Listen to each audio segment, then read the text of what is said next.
Hey folks, I'm Chris and I'm your Commander Mechanic, here with another tune-up. But before we get started, I wanted to make a few special announcements. First of all, we've launched our Patreon. You can find it at patreon.com/cmdrmechanic.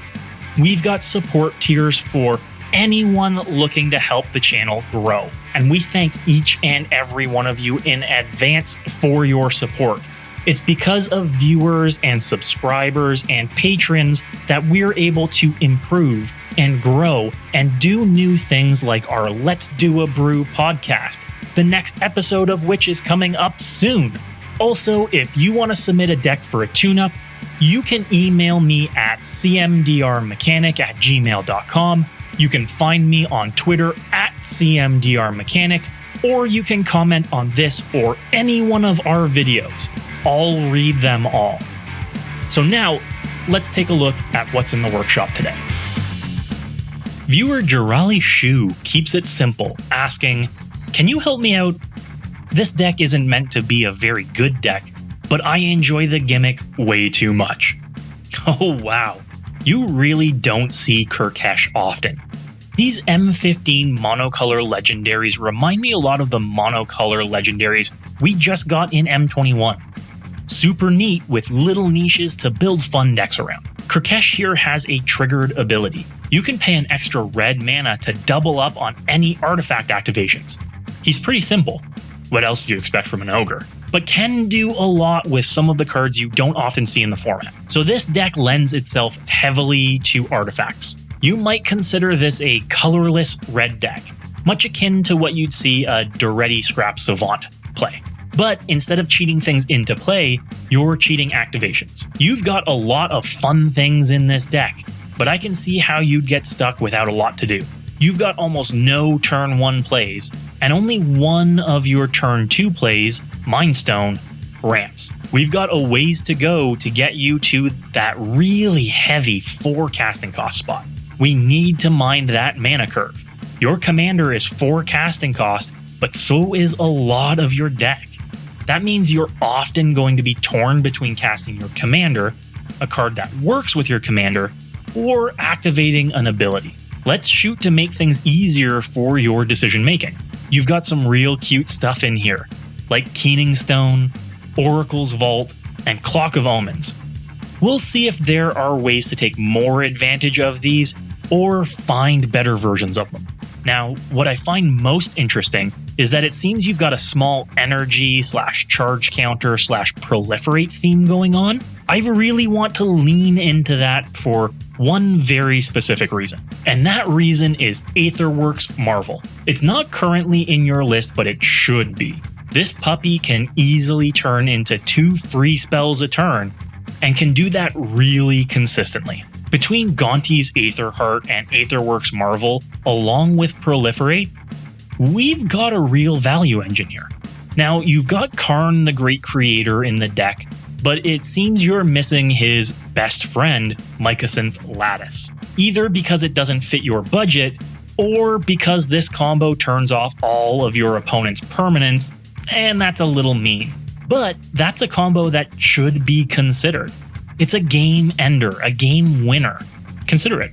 We've also got Darksteel Forge, but not its best friend, Nevinral's Disc. This little combo destroys everyone's permanents but yours. At most tables, they should scoop since you can do that every turn. Again, including this depends on how competitive or serious you want to make the deck. I also want to include a card in here I think can be broken in the right deck, and this might be it. Azor's Gateway. Being able to get 2 activations of it per turn means it can flip twice as quick. Even just making 5 to 6 mana when flipped, it allows you some draw fixing to ditch some extra cards, and eventually make crazy amounts of mana.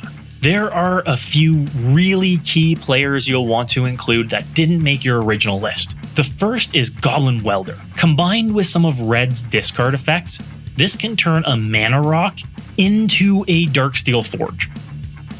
Now, one of your alternate win cons is going to be Ghirapur Aethergrid. Combined with Unwinding Clock, you're going to be able to do 5+ damage a turn to anything that gets in your way. Lastly, Endless Atlas is probably the most effective draw card to include in a monocolored deck. It's starting to see more and more play in many decks and is climbing up in price, so get one ASAP.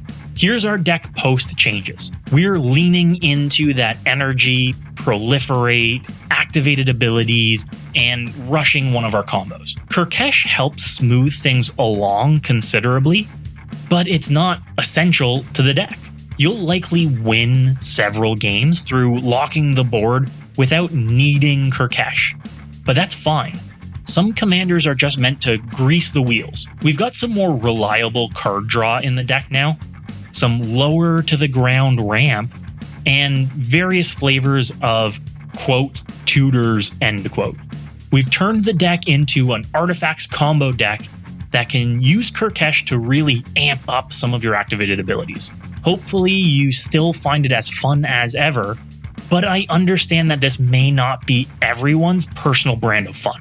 Now, talking upgrades, I'd be remiss if I didn't mention some of the pricier pieces of artifact mana. Mox Opal, for instance, would always be active in this deck since you'll have Metalcraft reliably. Mana Vault would also be a huge increase in power thanks to the untap effects you have in the deck. It would make for a big swing in mana production. Lastly, Metalworker could make a lot of mana in this deck too. Granted, you can't double up on its activated ability with Kurkesh since it is a mana ability, but with the amount of artifacts you're running, you'd easily be able to generate 8+ mana on turns 3 or 4. Do let us know what you end up incorporating into your deck.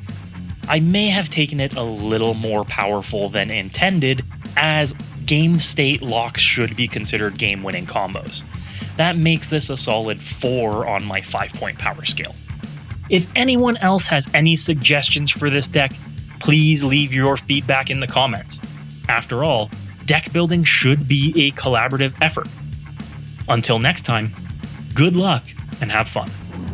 A shout out to our patrons this month, Ben Frayne and Nick Cooper. Thank you very much. We couldn't be the channel we are today without you.